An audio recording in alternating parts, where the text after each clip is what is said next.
ঠিক যেভাবে লেখা আছে সেভাবেই পড়ে শোনানোর চেষ্টা করছি আমি আমার চতুর্থ যে ঘটনাটি রয়েছে।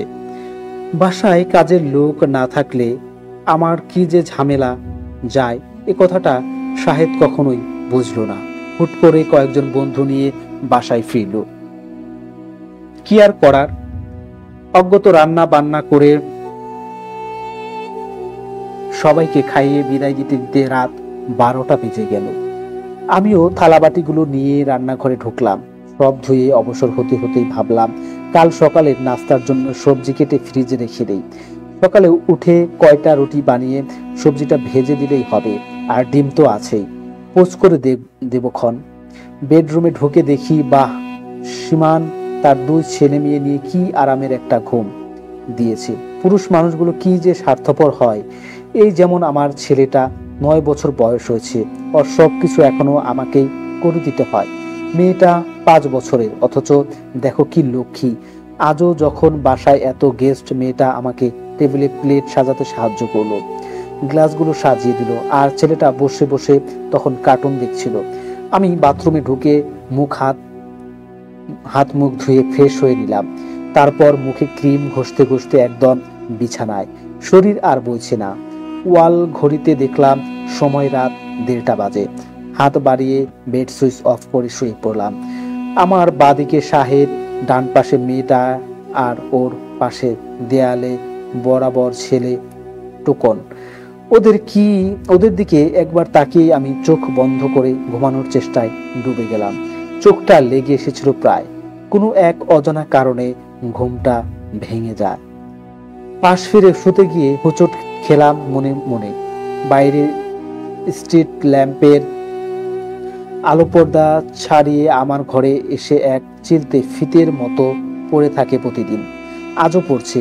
সে আলোয় আমি দেখলাম সম্পূর্ণ অপরিচিত, মোটা, কালো, মধ্যবয়স্ক এবং কুৎসিত এক লোক মুখ হা করে আমার পাশে ঘুমাচ্ছে। আমার সমস্ত শরীর যেন অবশ হয়ে আসতে চাইল। কেমন যেন বিশ্রী একটা গন্ধ চারপাশে। কোনো মতে পাশ ফিরে দেখলাম ওই পাশে কালো কালো দুটো অপরিচিত ছেলে মেয়ে পাশাপাশি শুয়ে আছে। কিছুই বুঝতে পারছি না। এবার আমি অবাক হয়ে লক্ষ্য করলাম বিছানাটা আমার নয়, এমনকি বাড়িটাও কেমন যেন পুরনো দিনের একটা বাড়ি। হায় হায়, এ আমি কোথায়? বাড়ি যদি অন্যের হয়, বেড সুইচটা কি আছে? কোনো কিছু না ভেবে আমি লাফ দিয়ে উঠে বসে হাত বাড়িয়ে বেড সুইচটা অন করে দিলাম। আলো জ্বলে উঠতেই আমার বুকটা যেন আরো হিম হয়ে উঠলো। দেখি আমার বর, শাহেদ আর ছেলে মেয়েদের দুটো বিছানা উঠে বসে আছে, আর এক দৃষ্টিতে আমার দিকে তাকিয়ে আছে।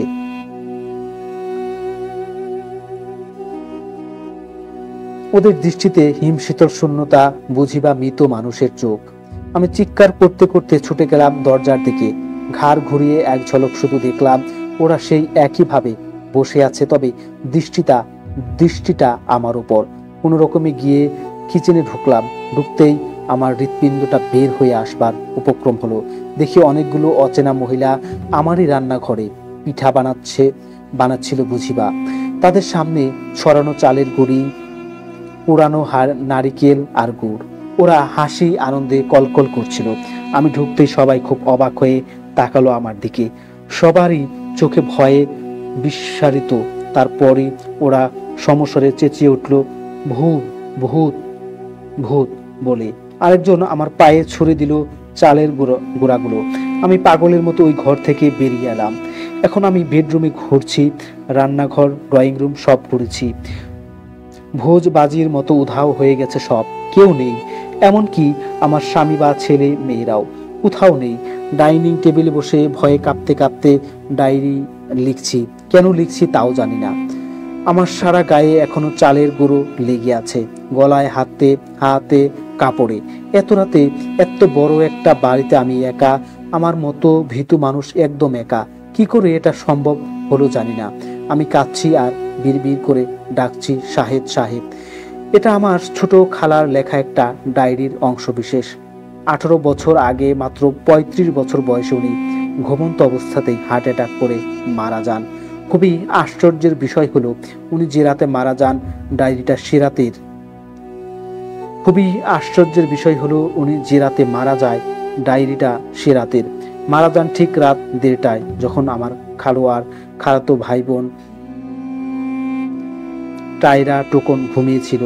খালু টয়লেটে যাবার জন্য রাত 2টায় ঘুম থেকে উঠে দেখেন খালার সারা শরীর চালের গুঁড়োয় মাখামাখি, আর তার শরীরটা তখনও গরম। ডাক্তার এসে মত দেন যে উনি রাত 1:30টায় পৃথিবী ছেড়েছেন।